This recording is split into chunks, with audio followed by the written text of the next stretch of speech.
అంటే పనికిరాని ఒక వ్యర్థమైన రాయిని ఒక వజ్రంలాగా మలిచినట్టు దేవుని మాటలు మనల్ని మలుస్తాయి సోదరా.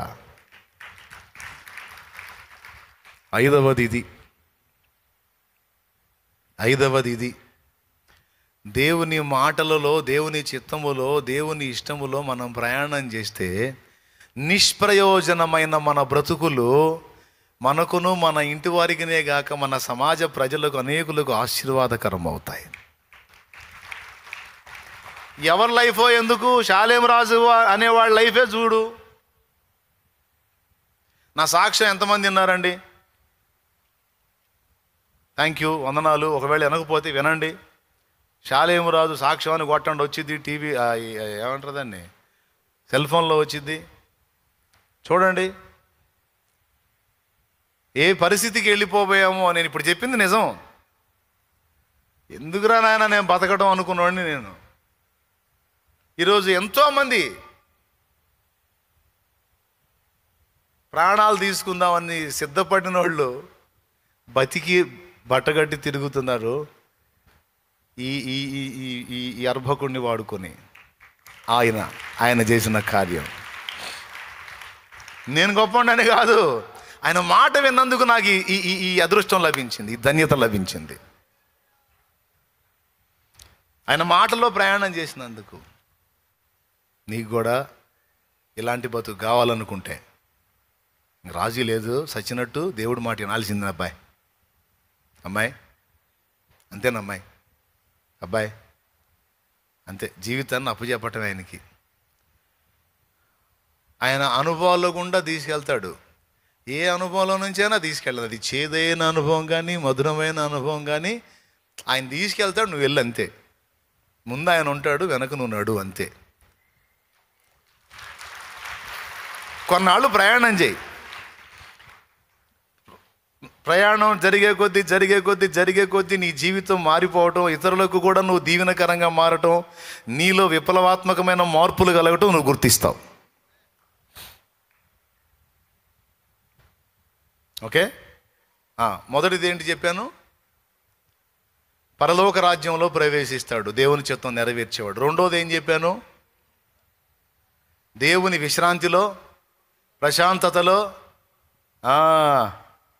గాఢాంధకారపు లోయలలో సంచరించిన టెన్షన్ ఉండదు.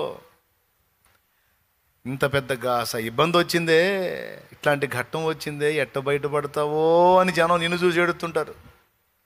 నువ్వేమో పైకి చూసి నవ్వుతుంటావు. ఎందుకు? టెన్షన్ పడవాకండి, ఆయన ఉన్నాడుగా. ఆయన లేడు, ఆయన తెలీదు, ఆయన తెలియకుండా వచ్చిందా? నేను ఆయన మాటలో నడుస్తున్నా, నేను ఆయన బాటలో నడుస్తున్నా. నేను నా ఇష్టాన్ని ఎప్పుడో సిలివేశా, ఆయన ఇష్టాలు ఎత్తుక్కొని ఆ ఇష్టాలు నెరవేరుస్తున్నా. ఏ ఘట్టం అయితే నేను జరిగిద్ది. ఇన్ని ఘట్టాలు దాటించిన వాడు ఈ ఘట్టం కూడా చెప్పవే కొనసాగించే నా యేసు నాకు తోడున్నాడు. రెండవది విశ్రాంతి. మూడవది నిరంతరం నిలిచే ధన్యకరమైన భాగ్యం. ఏంటో తెలుసా? దేవుడి చిత్తం చేసేవాడు నిరంతరం నిలుస్తాడంటే మనం వెళ్ళిపోయినా కూడా మన సాక్ష్యం పరిమళిస్తూనే ఉంటుంది బిడ్డలారా. మనం వెళ్ళిపోయినా సరే మన సాక్ష్యం పరిమళిస్తూనే ఉంటుంది. డేవిడ్ బ్రైనార్డ్ వెళ్ళిపోయాడు కానీ ఆయన సాక్ష్యం ఎప్పటికీ మోగుతూనే ఉంది. విలియం కేరీ వెళ్ళిపోయాడు ప్రభు దగ్గరికి, ఆయన సాక్ష్యం మోగుతూనే ఉంది. డేవిడ్ లివింగ్స్టన్ వెళ్ళిపోయాడు ప్రభు దగ్గరికి, సాక్ష్యం మోగుతూనే ఉంది. ముంగమూరు దేవదాస్ గారు వెళ్ళిపోయాడు దేవుని సన్నిధికి, ఆయన సాక్ష్యం మోగుతూనే ఉంది. భక్తులందరూ వెళ్ళిపోయారు, వారి సాక్ష్యం ఇనుమడిస్తూనే ఉంది, పరిమళిస్తూనే ఉంది. దైవ చిత్తాన్ని వంట పట్టించుకొని ఆ చిత్తంలో ప్రయాణించిన వారు వెళ్ళిపోయినా సరే వారి సాక్ష్యం పరిమళిస్తూనే ఉంటుంది. అనేకుల్ని రేపుతానే ఉంటుంది, సవాల్ చేస్తానే ఉంటుంది. నాకు ముందు వెళ్ళిపోయినటువంటి భక్తులు ఇప్పటికీ నాకు సవాల్. ఎరా దమ్ముందా నీకు, మాలాగా రాగలవా? జార్జి ముల్లర్ అని, డిఎల్ మూడి అని, ఆ భక్తులే కాదు, ఇక్కడ మన రాష్ట్రంలో ఉన్న భక్తులు ఎక్కువ సంఘాలు కట్టిన దైవజనుడు అనుకో, నాకు ఛాలెంజ్ అనమాట. రా, నేను కట్టిన కట్టగలవా? నేను పరిగెత్తినంత పరిగెత్తగలవా? నేను మయంపరచినంత మయంపరచగలవా నా ప్రభుని? ఊరూరా తిరిగి ఊరేగించారా ఆయన నామాన్ని? పిచ్చోడా, దమ్ముందా నీకు? రా, ఊరూరా ఆత్మలను సంపాదించా, ఊరేగించా, యేసు నామాన్ని మయంపరిచా, అన్య జనుల్లో ఆయనను కీర్తించా. ఉందా నీకు సత్తాదా? పరిగెత్తు, సవాల్. వెళ్ళిపోయి సవాల్ విసురుతున్నారు, మృతి నొందియో మాట్లాడుతున్నారు. భక్తురాండ్రు, స్త్రీలు, పురుషులు బా ఏమంటారు? నిరంతరం నిలుస్తారు. ఎన్నోదే?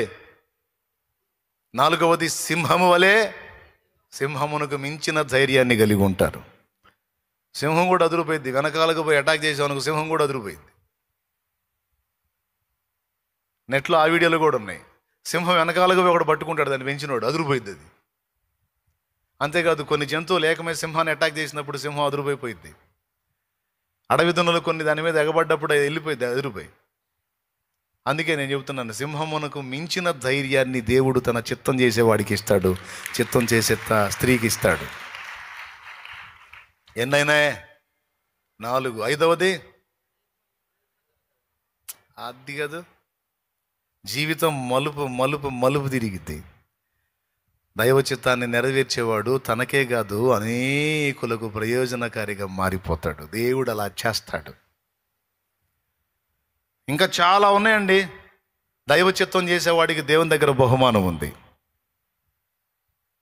మరి బహుమానం ఎవరికి? ఆయన ఇష్టాన్ని నెరవేర్చిన వాళ్ళకి, ఆయన చిత్తం చేసిన వాళ్ళకి బహుమానం. మరి సింహాసనం ఎవరికి? ఆయన చిత్తం నెరవేర్చిన వాళ్ళకి సింహాసనం. రాజదండం ఎవరికి? ఆయన చిత్తాన్ని నెరవేర్చిన వాళ్ళకి. ఇలా చెప్పుకుంటా పోతే ఇన్నున్నాయి దేవుడి చిత్తంలో ప్రయాణం చేసేవాడికి దేవుడు సిద్ధపరిచి దాచిపెట్టినవి. అవి భూమి మీద ఉన్నాయి, అక్కడ కూడా ఉన్నాయి.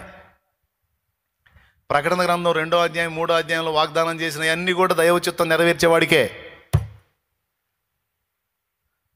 చాలా ఉన్నాయి, నేను చెప్పే తక్కువ, ఇంకా చాలా ఉన్నాయి.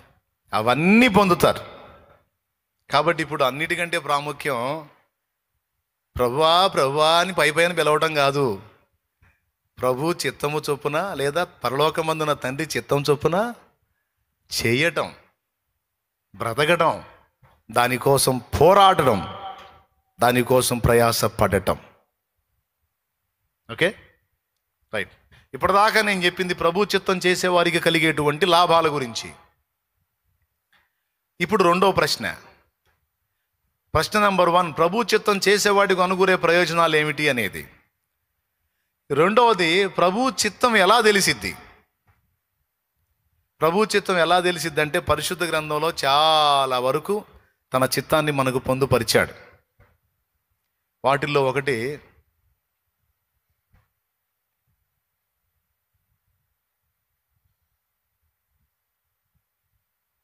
ఉంది, చాలా ఉన్నాయి. తెలుసుకుంటానంటే ఇంట్రెస్ట్ ఉందంటే చూపిస్తా, టపీ చూపిస్తా. అందరూ రక్షించబడాలనేది ఆయన చిత్తమట. అందుకే అందరికీ సువార్త అందాలని దేవుడు ఆశిస్తున్నాడు.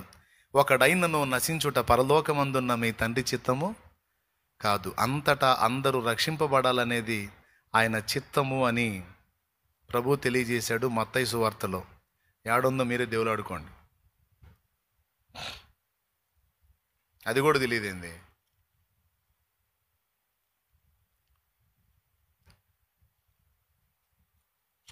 ఇకపోతే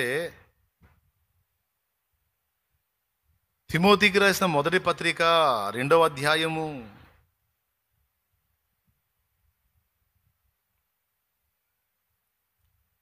3వ వచనం ఏం చెప్పాడండి?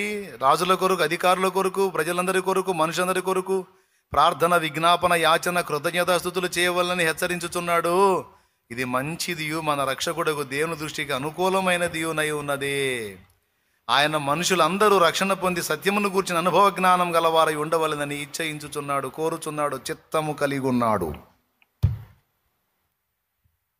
మత్తయి సువార్తలో ఏముందంటే, ఒకడైనను నశించుట పరలోకమందున్న మీ తండ్రి చిత్తము కాదని ఉంది. ఇక్కడ ఇంకా స్పష్టంగా చూడండి. మనుషులందరూ తిమోతి పత్రిక 2:3 చదువుకో, తొందర చదువుకో. ఇది మంచిదియు మన రక్షకుడకు దేవుని దృష్టికి అనుకూలమునై ఉన్నది. ఆయన మనుషులందరూ రక్షణ పొంది సత్యమును గూర్చిన అనుభవ జ్ఞానము గలవారై ఉండవలనని ఇచ్చయించుచున్నాడు. మత్తయి సువార్త 18:14 చదువు. అలాగుననే ఈ చిన్నవారిలో ఒకడైన మత్తయి సువార్త 18:14 చదువుతున్నాడు. 18:14 మత్తయి.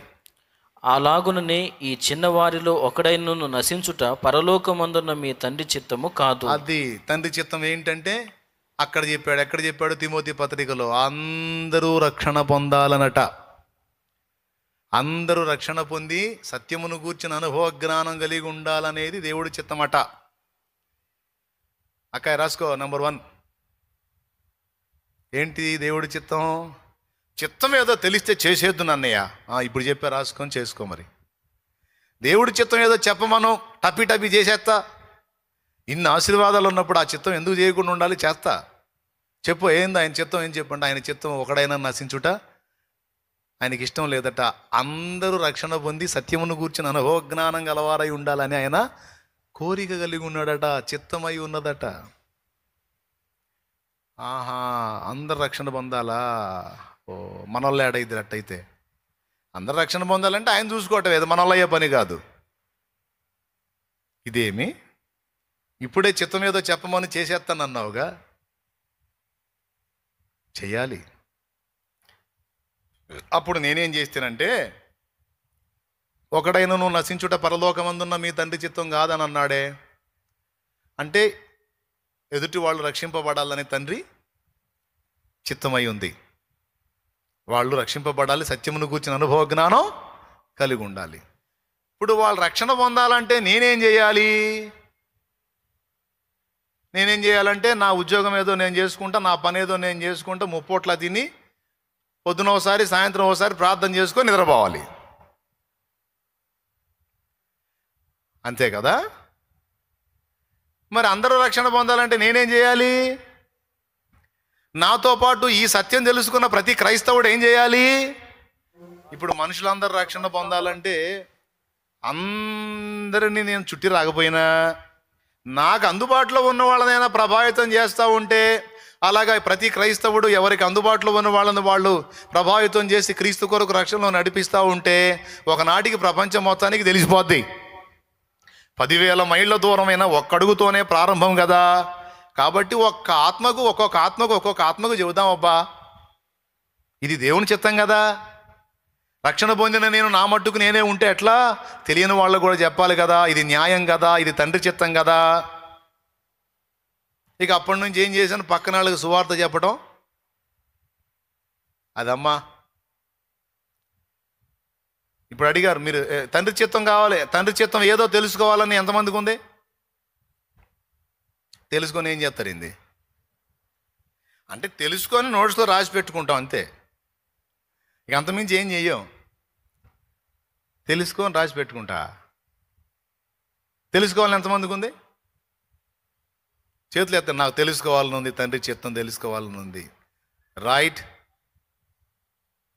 కొంతమంది చేతులు ఎత్తట్లా. అలా వద్దా నాయన, నీకు దేవుడి చిత్తమే వద్దా? ఏమో ఏ వాగులో ఉన్న బండి, మనకెందుకు దేవుడు లేదు వాడు లేదంటారా? తండ్రి చిత్తం తెలుసుకోకపోతే ఆయన చిత్త ప్రకారం ఎలా నడుస్తావు? లైవ్లో ఉన్న వాళ్ళు చేతులు ఎత్తండి, తండ్రి చిత్తం తెలుసుకోవాలి ఎంతమందికి ఉందో. వాళ్ళు కనపడుతున్నారు స్క్రీన్ మీద, చూడండి. పాప ఎంతమందికి ఆశ ఉందో చూడండి. వాళ్ళందరికీ ఆశ ఉందట తండ్రి చిత్తం తెలుసుకోవాలని. దేవునికి మహిమ కలుగును గాక. మీ అందరికి ఆశ ఉంది కదా. ఇప్పుడు నేను చిత్తం ఏందో చెబుతున్నాను. మొట్టమొదటి చెప్పేశాను. మరి ఒకరైనా నశించుట పరలోకమందున్న మీ తండ్రి చిత్తం కాదంట. కాదంటే మనమేం చేస్తాం? ఏంది కాదంటే మనమేం చేస్తాం? ఏం చేసేది ఏంది? సువార్త ప్రకటించు. నిజంగా అండి, అందరికీ చిత్తశుద్ధి ఉండి ఇంతమంది ఉన్నారు కదా, అందరూ నిజంగా ఆత్మల భారం కలిగి యథార్థ దృష్టితో ఒకరైనా నశించడం నా తండ్రి చిత్తం కాదు, నేను అందరూ రక్షింపబడినట్లు ఇతరులకు ప్రకటించాలనే బాధ్యత నిరిగి కనీసం ఒక్కొక్కరు సంవత్సరానికి 10 మంది కన్నా ప్రకటిస్తే సంవత్సరానికి 10 మంది అయినా, సంవత్సరానికి 10 మందికైనా ప్రకటిస్తే ఆ 10 మందిలో ఒక్కడు రక్షింపబడితే, ఏమండి 10 మందికి ప్రకటిస్తే 10 మందిలో ఒక్కతెనో లేదా ఒక్కడో రక్షింపబడితే, ఇప్పుడు ఉదాహరణకి మన సంఘం ఒక 30,000 ఓ 40,000 సంఘం అనుకుందామండి. ఓవరాల్గా 40,000 మంది సంఘం అనుకుందాం. 40,000 మంది 40,000 మంది చిత్తశుద్ధి కలిగి, నాకున్న భారం మీరు కూడా కలిగి ఉండి, కనీసం 10 మందికి సంవత్సరం మొత్తంలో ఒక 10 మందికి నేను యేసును పరిచయం చేయాలి అని తీర్మానం చేసుకొని 10 మందికి ప్రకటిస్తే, 10 మందిలో ఒక్కడు రక్షింపబడితే నెక్స్ట్ ఇయర్కి ఎంతమంది ఉంటారండి? 40,000 మంది ఒక్కొక్కరు 10 మందికి సంవత్సరం మొత్తం ప్రకటిస్తే, సంవత్సరం మొత్తంలో ఒక్కడు రక్షింపబడితే నెక్స్ట్ ఇయర్కి ఎంతమంది ఉంటారు? 40 + 40, ఓకేనా? వాళ్ళందరూ కలిసి సంవత్సరానికి ఒక్కడిని క్రీస్తు కొరకు సంపాదిస్తే, క్రీస్తు కొరకు ప్రభావితం చేస్తే నెక్స్ట్ ఇయర్కి ఎంతమంది ఉంటారు? 80. వాళ్ళందరూ కలిసి చిత్తశుద్ధి కలిగి సంవత్సరం మొత్తం కష్టపడి ఒక్క ఆత్మనేనండి, 100 లేదు, 10 లేదు, 1000 లేదు, ఒక్కడిని, ఒక్కతెను రక్షిస్తే 3వ సంవత్సరానికి ఎంతమంది ఉంటారండి? 3,20,000 మంది. ఈ రకంగా లెక్కేయండి. ఎన్నో సంవత్సరాలు, ఓన్లీ 10 ఇయర్స్కి లెక్కేయండి. 3వ సంవత్సరానికి 3,20,000. వీళ్ళందరూ కలిసి ఒక్కొక్కళ్ళు చిత్తశుద్ధి కలిగి ఒక్క ఆత్మనే రక్షిస్తే 3,20,3,20 4వ సంవత్సరానికి 3,20,3,20 అండి, 6,40. ఏమయ్యా? ఎన్నో ఏటికి? 4వ ఏటికి 6,40. ఈ 6,40 ఒక్కొక్కడు చిత్తశుద్ధి కలిగి ఒక్కొక్కడు ఒక్కొక్క ఆత్మను రక్షిస్తే 5వ ఏటికి అది 12,80,000 మంది. ఎన్నో ఏళ్ళకి? 5 ఏళ్ళకి. కానీ ఎంతమందికి తండ్రి చిత్తం తెలుసు? అసలు దేవుడు దీన్ని కోరుకుంటున్నాడని, దేవుడు ఇలా ఒక ఆత్మను రక్షిస్తే సంతోషపడతాడని, ఇది ఆయన చిత్తం అని, ఇందుకోసం ప్రతి క్రైస్తవుడు భారం కలిగి పనిచేయాలని, రక్షింపబడిన ప్రతి ఒక్కరూ చిత్తశుద్ధి కలిగి ఇతరుల ఆత్మ రక్షణ కోసం ప్రార్థించాలని, ప్రేమను పంచాలని, ప్రయాసపడాలని, సువార్త ప్రకటించాలని ఎంతమందికి తెలుసు? ఎంతమంది నిజంగా ఈ విషయంలో సీరియస్గా ఉన్నారు? కొద్ది గొప్ప తెలిస్తే తెలిసి ఉండొచ్చు, ఆ తెలిసిన వాళ్ళు కూడా ప్రయాస పడుతుండొచ్చు. ఏం ప్రయాసో ఏమో లేని సైతాన్ గాడి చేతిలో మోసపోయి వదిలేసి ఉండొచ్చు. చిత్తం చేసేవాడికి ఇన్ని లాభాలు ఉన్నాయి అనగానే నోరూరింది.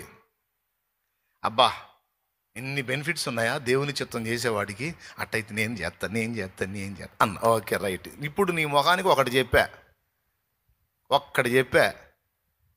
ఇక చాలా ఉన్నాయి. ఈ ఒక్కటి నెరవేర్చావా?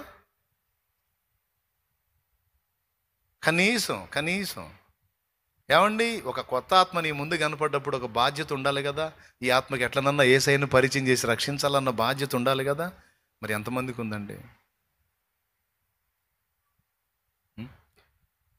కొంతమందికి ఒకప్పుడు ఉండే, ఇప్పుడు చల్లారిపోయాయి.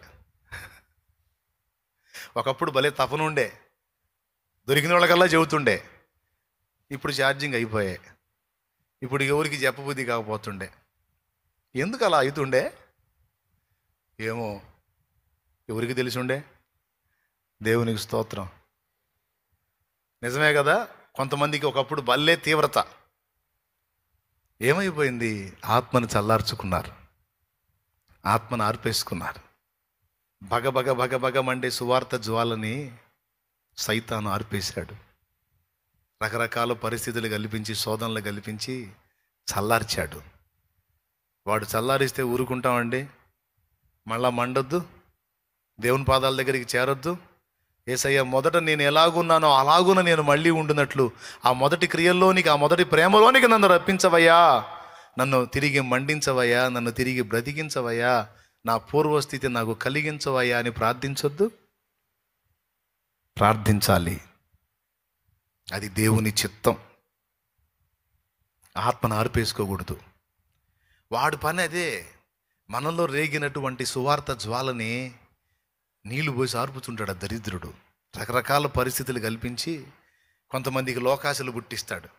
సువార్త లేదు, నీ బొంద లేదు, ఊరుకో, చెప్పావుగా, నలుగురిని రక్షించావుగా. ఆ పాస్టర్ ఎప్పుడైనా అడిగాడు అనుకో, కనీసం 4 ఆత్మలు రక్షించావని డింగుమని చేయలేపు, సరిపోయింది. ఎందుకంటే నలుగురిని రక్షించావు, ఇంకేది పద్దాకాలు అదే పని అయ్యింది. అదంతా పాస్టర్ల పని. నీ పనే. నీకు ఎన్ని బాధలు ఉన్నాయి, నీకు ఎన్ని సమస్యలు ఉన్నాయి, నీకు ఎన్ని ఇబ్బందులు ఉన్నాయి, నువ్వేంది, నీ పిల్లలేంది, నీ ఇల్లు ఏంది, నీ సంసారం ఏంది, నీ మంచి ఏంది, నీ చెడ్డ ఏంది, ఇన్ని పెట్టుకొని నువ్వు ఆత్మలు అంటావు, వాళ్ళకి సువార్త అంటావు, వీళ్ళని రక్షించాలంటావు, ఆ ఇంటికి పోవాలంటావు. ఈ కొంపలమిటి తిరగటం ఏంది నువ్వు అసలు? ఏమిటి ఇళ్ళమిడి తిరిగే కర్మ ఏంది నీకు? వాళ్ళకి వీళ్ళకి చెప్పేది ఏంది? నువ్వు చెప్పావు కదా, నలుగురిని రక్షించావు, వదిలేయి అని సైతానుగాడు కల్పించినటువంటి మాయా కల్పనలకు బలైపోయి చాలామంది సువార్త చెప్పడం మానేశారు. కొత్తలో ప్రభువుని తెలుసుకున్న కొత్తలో ఎవరు దొరికినా సరే వాళ్ళకి చెప్పటం. కొంతమంది అయితే ఇద్దరి గురించి చెప్పారు. యేసయ్య గురించి చెప్పారు, శాలేమన్న గురించి చెప్పారు. యేసయ్య గురించి చెప్పారు, శాలేమన్న గురించి చెప్పారు. స్తోత్రం. నిజమే కదా? అబద్ధం ఆడకుండా చెప్పండి, నిజమే కదా? యేసయ్య అంత గొప్పడు చెప్పారు, నీకెందుకు మా శాలేమన్న మావులు అలా అట్టిట్ అని చెప్పారు.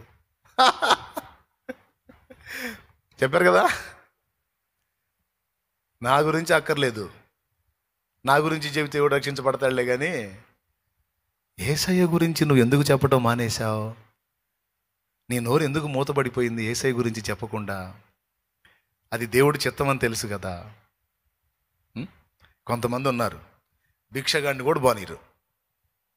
బంధువులు స్నేహితులు కాదు, అడుక్కోవడానికి ఇంటి ముందుకు వచ్చినోడు కూడా బానీరు. నేను కూడా బానినా. ఒక నూతనాత్మ తగిలిందంటే మాత్రం భిక్షాటనకు వచ్చిన నూతనాత్మ అయినా సరే, అయ్యా యేసు ప్రభు తెలుసా అని 4 మాటలు మాట్లాడి ఆయన దగ్గరికి చేరినాయనా అని చెప్పి నేను ఇస్తా. మనలో కొంతమంది చల్లారిపోలా, రన్నింగ్లోనే ఉన్నారు, ఆత్మల కొరకు భారంతో మండుతానే ఉన్నారు. కొంతమంది చల్లారిపోయారు. మరి ఇది దేవుడి చిత్తం అని తెలిసి ఇది నువ్వు చేయకపోతే మరి చల్లారిపోయినట్టే కదా, దేవుడి చిత్తం చేయనట్టే కదా. మరి దేవుడి చిత్తం చేయనప్పుడు నువ్వు ఎలా దీవించబడతావు? ఎలా నువ్వు విశ్రాంతిలో ఉంటావు? ఎలా బహుమానం పొందుతావు? నీవిచ్చు బహుమతులు లేదు, పెద్ద పోటు పొడిచినట్టు. ఏం పోటు పొడిచావన్నమ్మా నీకు బహుమతులు? ఎంతమందిని రక్షించావని, ఎన్ని జీవితాలు కట్టావని, ఎంతమందికి వెలుగుగా నిలబడ్డావని, ఏం సాధించావని మళ్ళీ పాట. నీవిచ్చు బహుమతులు అనగానే చాలు ఎగబడి బహుమతులు మళ్ళీ మనకు పోతాయేమో అని. కొంతమంది ఉంటారండి, మొండోళ్ళండి, పరిశుద్ధాత్మను కలిగిన వాళ్ళు, పరిశుద్ధాత్మతో నింపబడినోళ్ళు. ఆగరే, ఆత్మల రక్షణ కార్యం ఆపరే, చెబుతూనే ఉంటారండి. యేసయ్య గురించి చెబుతూనే ఉంటారు. తిండి పట్టదు, నిద్ర పట్టదు, ఏది పట్టించుకోరు. వాళ్ళ బాధ్యతలు వాళ్ళ ఇంట్లో నెరవేరుస్తారు. ఎందుకంటే మళ్ళీ వాళ్ళ మాట అనకూడదు కదా, అవన్నీ నెరవేరుస్తారు. ఇక మనసంతా ఒక్కడైనా నశించుట నా తండ్రి చిత్తం కాదు, రక్షించాలి, ఆత్మను రక్షించాలి, యేసయ్య గురించి చెప్పాలి. పరిశుద్ధాత్మతో నిండుకున్న వారే ఇక అదే ధ్యాసలో ఉంటారండి. ఎందుకమ్మా అంత పిచ్చి నీకు? పద్దాకుల ఆత్మల రక్షణ ఎందుకయ్యా నీకు? పద్దాకల ఆత్మల రక్షణ, ఆత్మలకు చెప్పాలి, ఆత్మలకు ప్రకటించాలి, ఆత్మలు రక్షించాలా? ఎందుకయ్యా? ఎందుకంత పిచ్చి నీకు అంటే నీ సమాధానం ఏంటో తెలుసా? పిచ్చి కాదురా, అది నా దేవుని చిత్తం, అది న్యాయం, అది నా దేవుని చిత్తం, అది న్యాయం.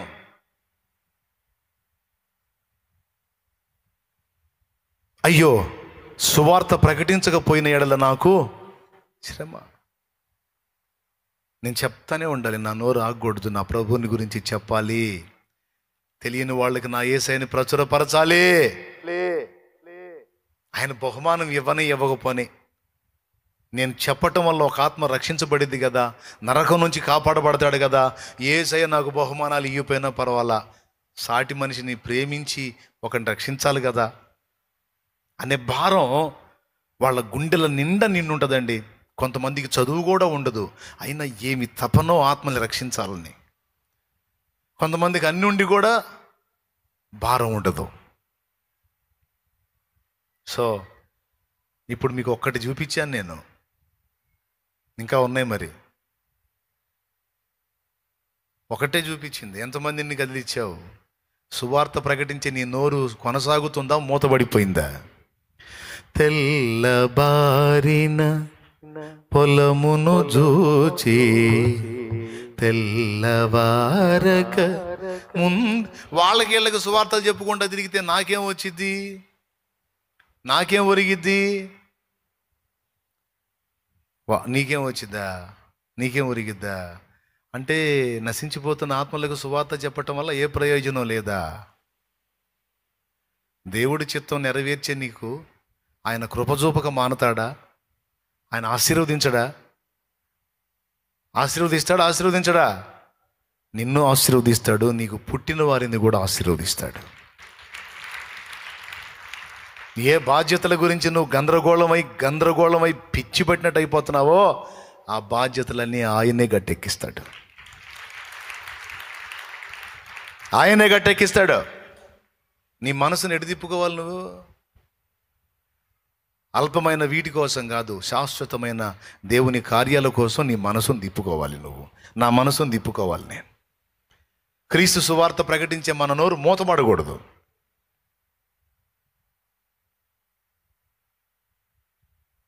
సూర్యుడైనా ఆగిపోతాడేమో కానీ సువార్త మాత్రం సాగిపోవాల్సిందే. అది దేవుడి చిత్తం. ఇలా నేను చేశా ఆ పని చేశా, నేను ఆ పని చేశా. అప్పులు ఉన్నాయి, బాధలు ఉన్నాయి, పెద్ద కుటుంబం, దొర్లించాలి, మొత్తాన్ని లాక్క రావాలి, అన్నీ తెలుసు.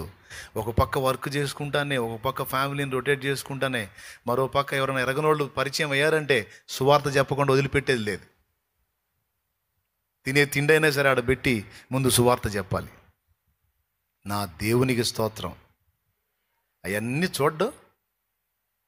చూసి ఏవేవి బంధకాలు ఉండి నేను ఫ్రీగా సువార్త ప్రకటించకుండా బంధకాలు ఏవేవి అడ్డుపడ్డాయో మొత్తాన్ని తెంచి అవతల పడేసి, పోరా ఫుల్ టైం నీకు, పో చల్ నడు చేయిపో ప్రకటించిపోని వదిలేశాడు. ఏ బంధకాలు ఇవేనా? ఈ అప్పుల బంధకాలు నేను శోధిస్తున్నా, తెంచేస్తున్నాను పో. ఈ సమస్యలేనా? విడిపిస్తున్నా పో. నీకున్న కొంచెంలో నువ్వు నమ్మకంగా ఉన్నావు. తిండి తిప్పులు కూడా పక్కన పెట్టేసి ఇతరులకు నన్ను పరిచయం చేయటంలో నిమగ్నం అయిపోయావు. నా కుమారుడు, ఐదుగో నీకు పూర్తి స్వేచ్ఛని ఇస్తున్నాను, వెళ్ళి ప్రకటించు అని. నా బంధకాలు, సంవత్సరాలు నన్ను పీడించిన బంధకాలన్నీ తెంచి అవతల పడేసి నా తండ్రి నాకు స్వేచ్ఛనిచ్చి నడిపించాడు. నువ్వు ఆయన చిత్తం చేస్తే నీకు న్యాయం చేయకుండా ఉంటాడా? ఏమా? ఆ భారాన్ని కలిగి నువ్వు ఫలించడం మొదలు పెడితే నిన్ను పట్టించుకోకుండా ఉంటాడా? అసలు నీ విశ్వాసాన్ని పరీక్షించడానికి కొద్ది రోజులు మౌనంగా ఉన్నా, నువ్వు మొండిగా అలాగే దేవుని కార్యాలు నెరవేర్చుకుంటా ముందుకు సాగితే నిన్నుగాక ఎవరినైనా ఆశీర్వదిస్తాడు? నీకు తెలుసా? నీ ఒక్కదాన్నే కాదు, నీకు పుట్టిన వారిని కూడా ఆశీర్వదిస్తాడు ఆయన. ఆ మాట ఉంది బైబిల్లో, నీకు పుట్టిన వారిని నేను ఆశీర్వదించదును, నా మాటలు నీ నోట నుండి, నీ పిల్లల నోట నుండి, పిల్లల నోట నుండి కూడా తొలగిపోవన్నాడు. ఏమి ఆశీర్వాదం, ఏమి దీవెనది!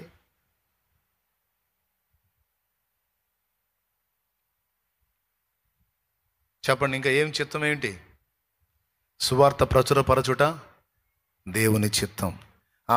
రాజుల కొరకు, అధికారుల కొరకు మాత్రమే కాక మనుషులందరి కొరకు ప్రార్థించుట, యాచించుట, విజ్ఞాపన చేయుట, కృతజ్ఞతలు చెల్లించుట దేవుని చిత్తము. ఓకే. రెండవది చూడండి, అది తిమోతికి రాసినటువంటి మొదటి పత్రిక 2వ అధ్యాయంలో, ఇది మంచిదియు మన రక్షకుడకు దేవుని దృష్టికి అనుకూలమైనది యునై ఉన్నది. ఇది ఆయన చిత్తం.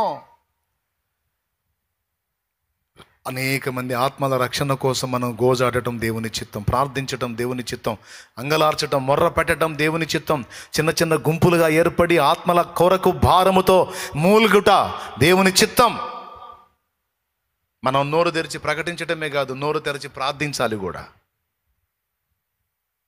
ఏమని ప్రార్థించాలి? నాకు ఆత్మలనిమ్ము, నాకు ఆత్మలనిమ్ము, నా సమాజాన్ని నాకిమ్ము, నా పట్టణాన్ని నాకిమ్ము, నా ప్రదేశాన్ని నాకిమ్ము, నా రాష్ట్రమును దర్శించు. ఈరోజు ఎక్కడ పట్టినా drugs drugs drugs drugs drugs, త్రాగుడు త్రాగుడు త్రాగుడు త్రాగుడు త్రాగుడు త్రాగుడు. చిన్న చిన్న చిన్న చిన్న వయసుల పిల్లలు, చిన్న చిన్న వయసులో ఉన్న పిల్లలు బలైపోతున్నారు. ఆ వ్యసనానికి అలవాటు పడి దాన్ని మానలేక దాని చేతిలో పీల్చి పీల్చి పీల్చి పీల్చి పిప్పి చేయబడుతున్నారు. చిన్న చిన్న వయసులో ఆత్మహత్యలు చేసుకుంటున్నారు, చిన్న చిన్న వయసులో యాక్సిడెంట్లో పోతున్నారు. యవనస్తులు డ్రగ్స్కు బానిసలైపోతున్నారు, మద్యపానాసక్తులు అయిపోతున్నారు. ఈరోజు విచ్చలవిడైపోయింది. జస్ట్ పొగాకు, సిగరెట్ పొగాకు 15 లక్షల మంది చనిపోతున్నారు ఆంధ్ర తెలంగాణలో. 46% పొగ తాగటం. ఈరోజు ఆ పొగ తాగేదానిలో కూడా భయంకరమైన గంజాయి వచ్చింది. ఇప్పుడు ఒకప్పుడు ఎక్కడో కొంతమంది తాగేవాళ్ళు, ఆ తాగేవాళ్ళని విచిత్రంగా చూసేవాళ్ళు. ఈరోజు సిగరెట్లలో ఆ పొగాకు డేంజర్ అనుకుంటే దాన్ని తీసి గంజాయి పెట్టి గంజాయి పొగాకు తాగుతూ ఉన్నారు.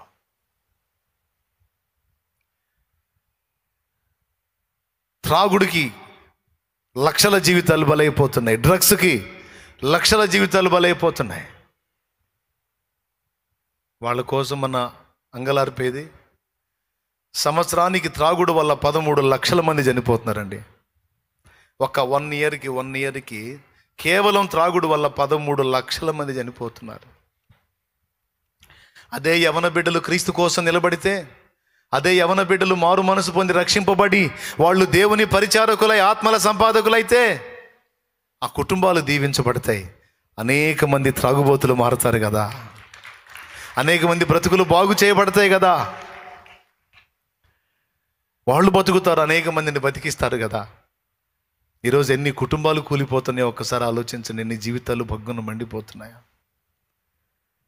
మనం ప్రార్థించాలి అండ్ ప్రకటించాలి. అది దేవుని చిత్తం, అది తండ్రి చిత్తం. చెప్పండి, నంబర్ 1 ఏంటి తండ్రి చిత్తం?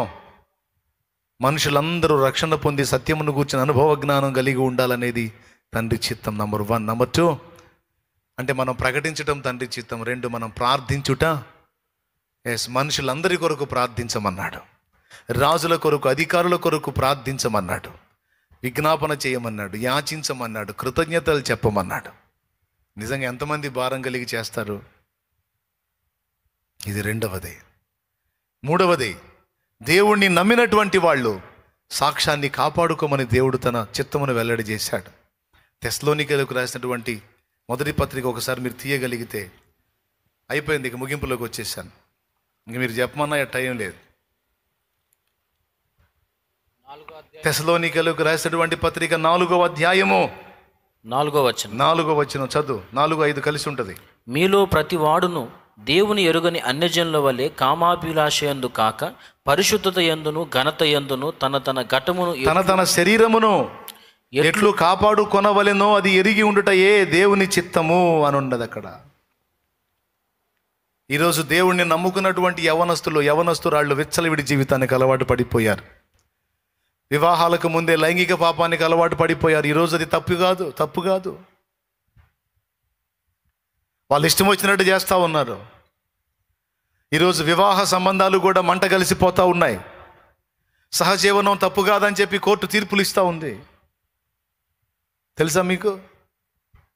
ఒక స్త్రీకి ఇష్టమైతే పరపురుషుడితో సహజీవనం తప్పు కాదట.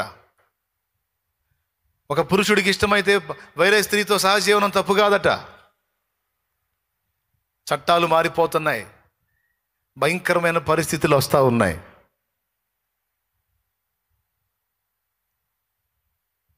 సరే, అన్యుల సంగతి తీసేయండి, క్రీస్తునందున్న మన సంగతి ఏమిటి? మన ఘటాలు అపవిత్రతకి, హేయమైనటువంటి పాపాలకి అప్పజెప్పొద్దు అని దేవుడు మాట్లాడాడు. కానీ మనం కొంతమంది యవనస్తులు అంటాం చూస్తూ ఉన్నాం. ఆఖరికి దేవుని సన్నిధి అనే భయం కూడా లేకుండా, చర్చి అనే భయం కూడా లేకుండా రకరకాలుగా తమ ఆలోచనలను నెరవేర్చడానికి కుట్ర చేస్తూ ఉన్నారు. యవనస్తులు అనరు. మనకు తెలియదా ఈ సంగతి? మరి ఇది దేవుడి చిత్తం. మన దేహాలను, మన ఘటాలను మనం పవిత్రత యందును, నీతి యందు, పరిశుద్ధత యందు జాగ్రత్త చేయటం దేవుని చిత్తం అని రాస్తుంది ఇక్కడ. ఏది దేవుని చిత్తమై ఉన్నదో దాన్ని మన ద్వారా జరగకుండా చేయడానికి సాతాను కుట్ర బన్నుతాడు.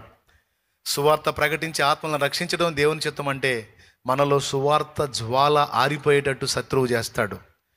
అలాగే మనుషులందరి కొరకు, రాజుల కొరకు, అధికారుల కొరకు ప్రార్థించడం దేవుని చిత్తమని రాస్తుంది కనుక మనం వారి కోసం ప్రార్థించకుండా, అలా విజ్ఞాపన చేయకుండా వాడు అడ్డగిస్తాడు. మూడవది, పరిశుద్ధత యందు, నీతి యందు మన ఘటాల్ని కాపాడుకోవటం దేవుని చిత్తం అయితే మనం అపవిత్రతకు అప్పగించుకునేటట్టు, మనం చెడుతనం చేసేటట్టు మనల్ని ప్రేరేపించడానికి సైతాను కుట్ర చేస్తాడు. దీన్ని గుర్తుపెట్టుకొని మన దేహ పవిత్రతను మనం కాపాడుకోవలసి ఉన్నది. దేవునికి స్తోత్రం కలుగునుగాక. వర్షం పడుతుందిలేండి, బయటపడేది చిన్నవాన, దీని సౌండ్ ఏం పెద్ద గొడవ. రేకులు కదా, చిన్నవానను కూడా భూతద్దంలో చూపించింది. మూడవది ఏం చెప్పాను? మన ఘటమును, మన శరీర పవిత్రత, మన నాలుక, చూపు, దృష్టి, మన వినేది పవిత్రత కాపాడుకోవాలి. పవిత్ర నడవడి, పవిత్ర ప్రవర్తన మన కుటుంబ సభ్యులకు వాక్యం లేకుండానే వాళ్ళు దేవుని సన్నిధికి వచ్చేటట్టు చేస్తుందట. పవిత్ర ప్రవర్తన, పవిత్ర నడవడి. సో మన దేహాన్ని కాపాడుకునే విషయంలో మనం కేర్ఫుల్గా ఉండాలి. విచ్చలవిడి లైంగికతకు మనం అప్పగించుకోవద్దు అనేది దేవుని చిత్తం. మూడవది. నాలుగవది, జస్ట్ ఇటుపక్క చూడండి.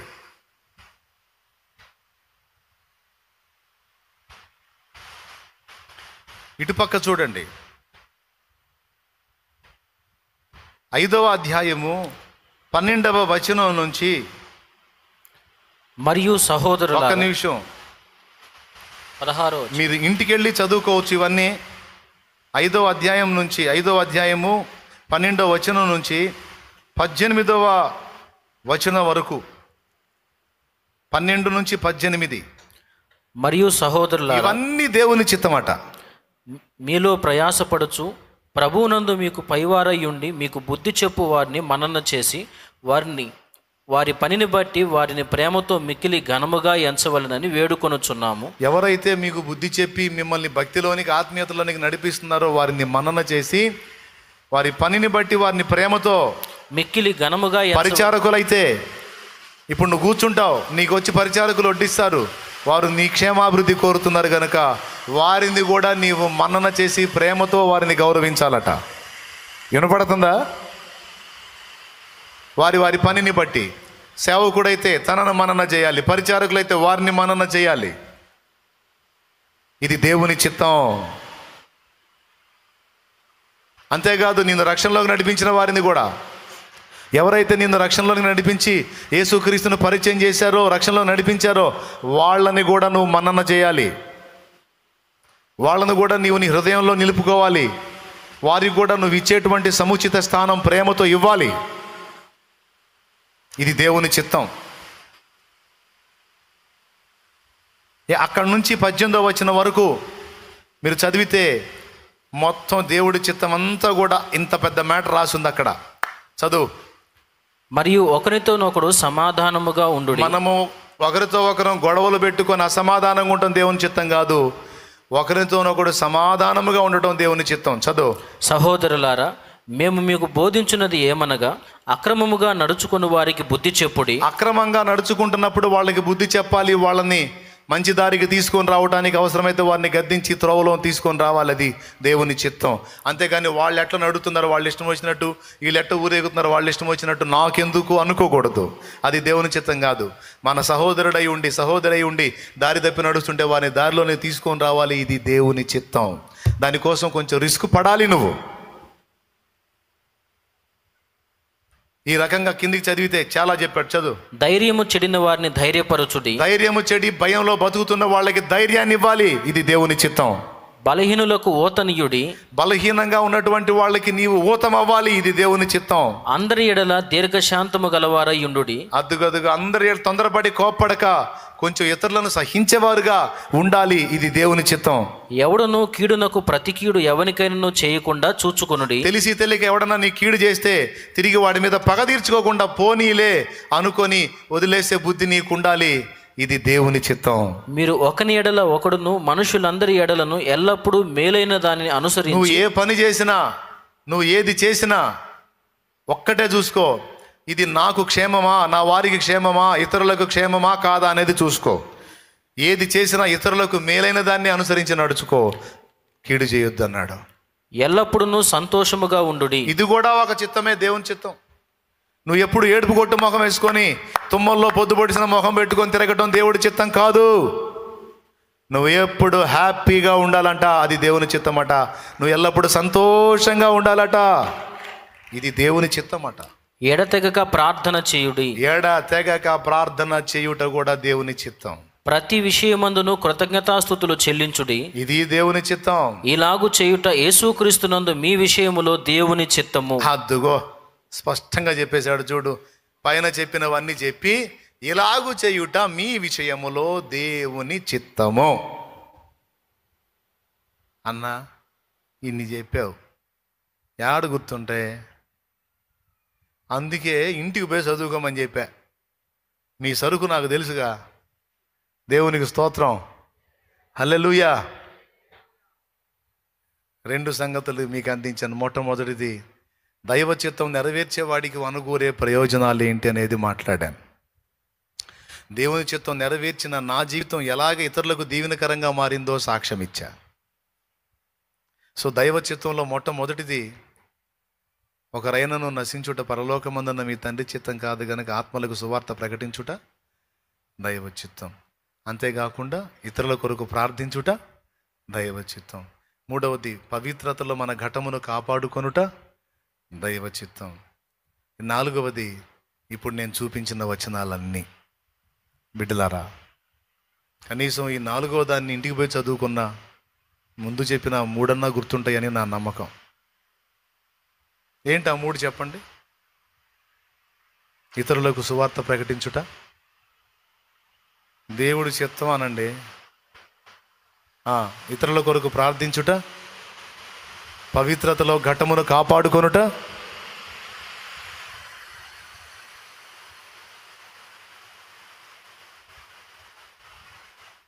నాలుగవది 5వ అధ్యాయం 12 నుంచి 18 వచనాలు. తెలివిగల వాళ్ళు ఇవన్నీ చదువుకుంటారు, చదువుకొని చూసుకుంటారు. బలహీనులకు నేను ఊతమిస్తున్నానా? ధైర్యం చెడిన వారిని ధైర్యపరుస్తున్నానా? నన్ను రక్షణలోకి నడిపించిన వాళ్ళని కనీసం గుర్తు చేసుకుంటున్నానా? నాకు పరిచర్య చేస్తున్న వారిని కనీసం ప్రోత్సహిస్తున్నానా? ఇంతమంది కూర్చుంటారా? వాళ్ళు వచ్చి ప్లేట్లు వడ్డించి కాలే సాంబారు అన్నం వడ్డిస్తే శుభ్రంగా తిని అధికారులు పోయినట్టు పోతారు. కానీ అమ్మా చాలా బాగా పరిచర్య చేస్తున్నారా తల్లి, అన్నా భలే పరిచర్య చేస్తున్నారన్నా, దేవుడు మిమ్మల్ని దీవించాలన్నా అని ఒక్కసారి అన్నారు. ఎంతమంది అన్నారు? చేతులు ఎత్తండి. అబద్ధాలు ఆడితే దేవుడు చూస్తుంది, మీ ఇష్టం. దించండి. అన్న మేము తిన్నాం కానీ అనలేదన్న వాళ్ళు చేతులు ఎత్తండి. వాళ్ళు వడ్డితే శుభ్రంగా తిన్నాం కానీ అనలేదు, మరి అనొద్దండి. అంటే ఏమన్నా సొమ్ము పోయిద్దా? ఏమన్నా 100 రూపాయలు ఇస్తున్నావు తీసేమన్నా?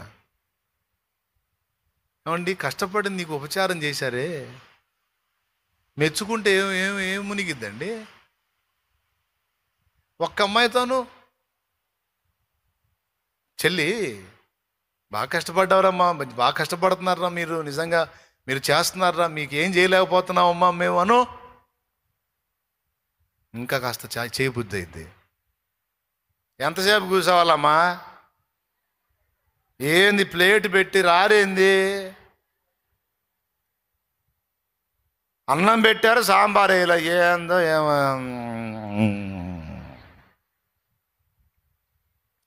అని సనుగుళ్ళు గొనుగుళ్ళు తప్ప ఎప్పుడన్నా కాస్త ఒక్కనన్నా మెచ్చుకున్నారు? ఇవాళ మెచ్చుకుంటారు, నాకు తెలుసులే, చెప్పాను కదా. ఇవాళ వద్దన్నా మెచ్చుకుంటారు, ఎందుకన్నా మంచిది అన్న చెప్పాడని.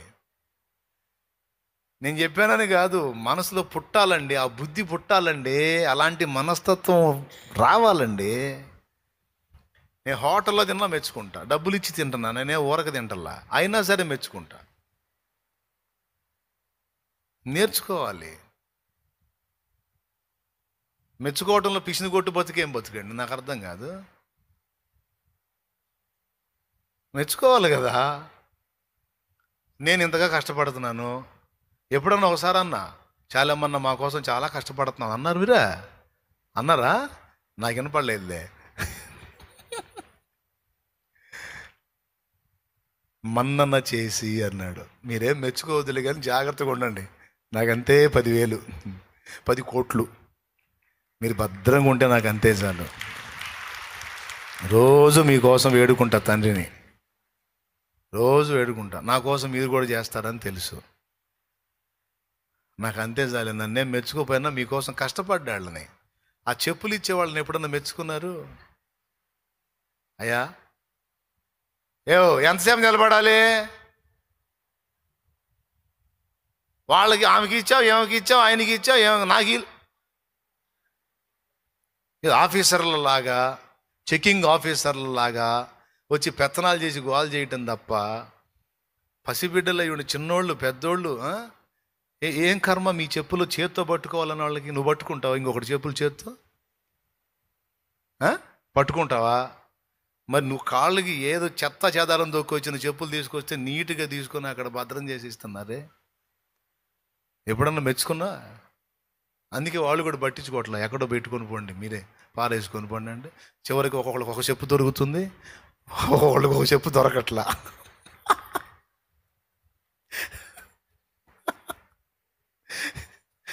కుప్ప అయితే చెప్పులు పడి ఉంటాయి, ఒక చెప్పే దొరికింది. ఇదేందో ఒకటే ఉంది, ఇంకొకటి.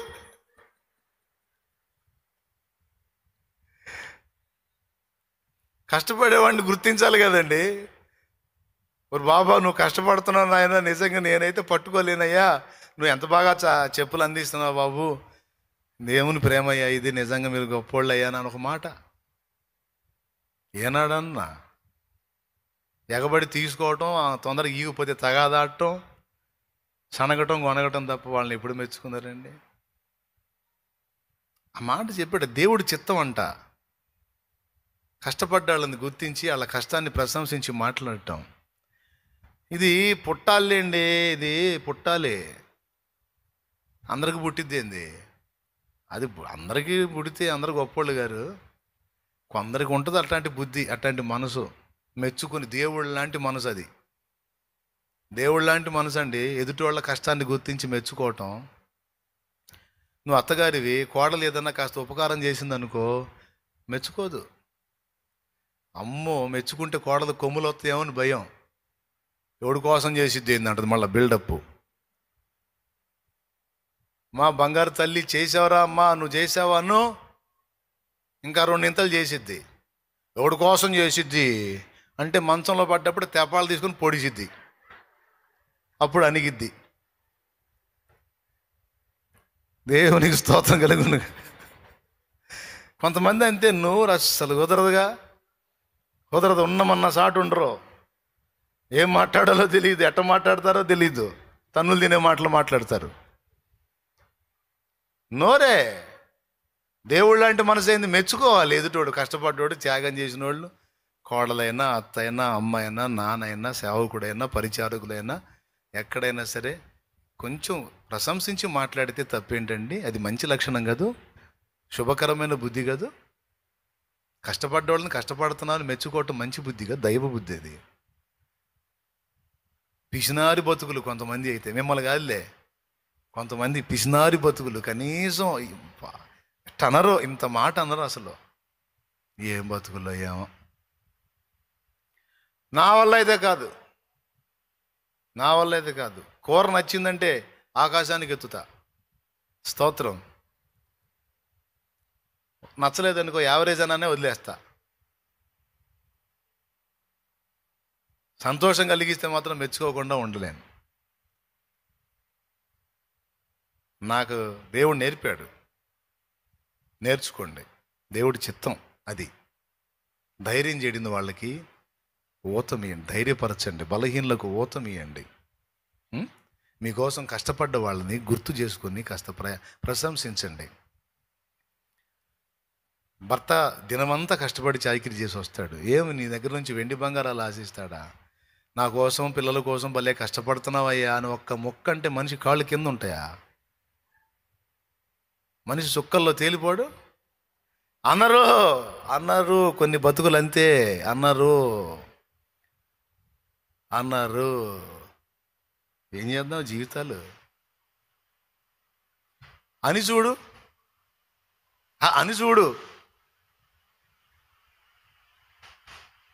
ఇంకా ఏమేమి వెరైటీలు దొరుకుతాయో చూసుకోక నువ్వు. దేవునికి స్తోత్రం.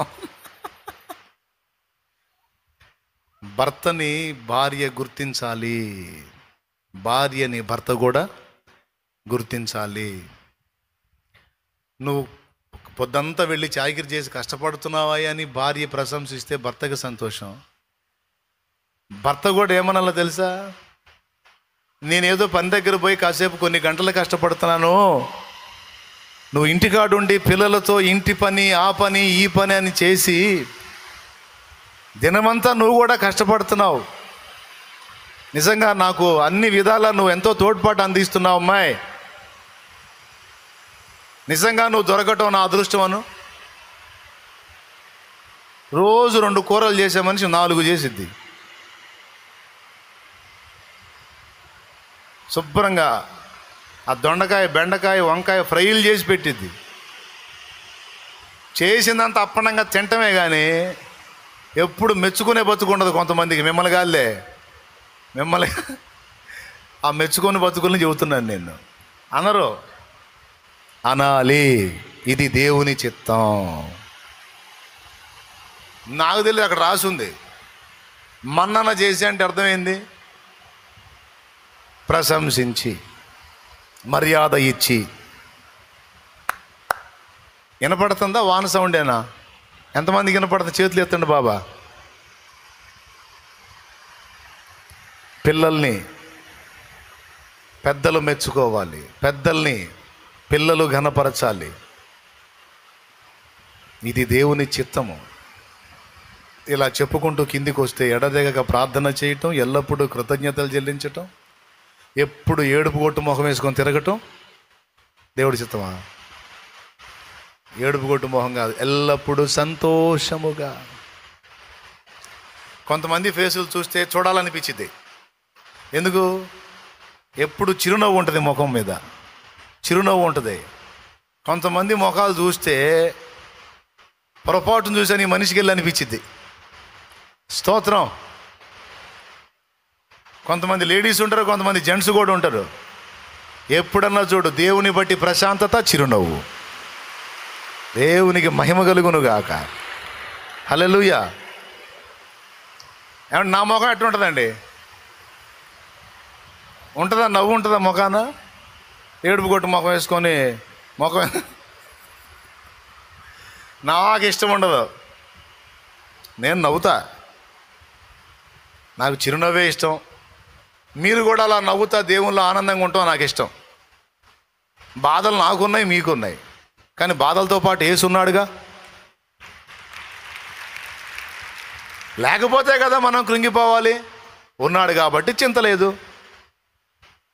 కాబట్టి ధైర్యంగా ముందుకు సాగుదాం. ఇది దేవుని చిత్తం. కాబట్టి సవివరంగా దేవుని చిత్తం వల్ల వచ్చే ప్రయోజనాలు ఏంటో చెప్పాను. ఏది దేవుని చిత్తమో కూడా మీకు కొంత వివరించాను. ఆలోచించండి, దేవుని చిత్తంలోకి రండి, దేవుని ముందు అడగండి. నా ఇష్టము కాదు, నా ఇష్టాలన్నీ నెరవేర్చడానికి నువ్వేమన్నా నాకు పనోడివా దేవా? నువ్వేమన్నా నాకు బానిసవా? నువ్వు మా నాన్నవయ్యా, నువ్వు మా నాన్నవి. కాబట్టి నీ ఇష్టం ఏదో చెప్పు నాయన, ఆ ఇష్టం నన్ను నెరవేర్చని, నీ చిత్తమే నాలో జరగని, నీ సంకల్పమే నాలో నెరవేరని. నువ్వేమనుకున్నావో అవి నా జీవితంలో జరగాలయ్యా. నేను అనుకున్నాయి కాదు, నువ్వేమనుకుంటున్నావు? నన్ను ఏం జరగాలనుకుంటున్నావు నా జీవితంలో అయ్యే జరగని. నీ చిత్తమును దాటి నన్ను పోనీయొద్దు, ట్రాక్ తప్పనీయొద్దు ప్రభువా. దేవా, ఈవేళ నాతో నీవు మాట్లాడావు, నీకు స్తోత్రం. సువార్త ప్రకటించడం నిర్లక్ష్యం చేశాను, ప్రార్థించడం నిర్లక్ష్యం చేశాను, ఘటాన్ని పరిశుద్ధత యందు నీతి యందు కాపాడుకునడం నిర్లక్ష్యం చేశాను. క్షమించు ప్రభువా. నీతి యందు పరిశుద్ధత యందు నా ఘటమును కాపాడుకొనున్నట్లు నా కన్నులను, నాలుకను, నా చెవులను, నా హృదయమును శుద్ధి శుద్ధి శుద్ధి శుద్ధి చేయి. సువార్త ప్రకటించాలి ప్రభువా. చల్లారిపోయాను, ఒప్పుకుంటున్నాను. ఒకప్పుడు సువార్త ప్రకటన కొరకు నాలో ఉన్న దాహము, పరితాపం ఈనాడు లేదు, నిర్లక్ష్యం అవుతుంది. నేను ఒప్పుకుంటున్నాను. నన్ను క్షమించు, నన్ను మన్నించు తండ్రి అని ప్రార్థన చేద్దాం. ఎవరు మౌనంగా ఉండదు, అందరూ మోకాళ్ళ మీద ఉండి దేవుడు నీతో మాట్లాడిన మాటల్లో ఏవి సరి చేసుకోవాల్సి ఉందో వాటి కోసం ప్రార్థన చేయి, ఏవి దిద్దుబాటు చేయవలసి ఉందో వాటి నిమిత్తం ప్రార్థన చేయి.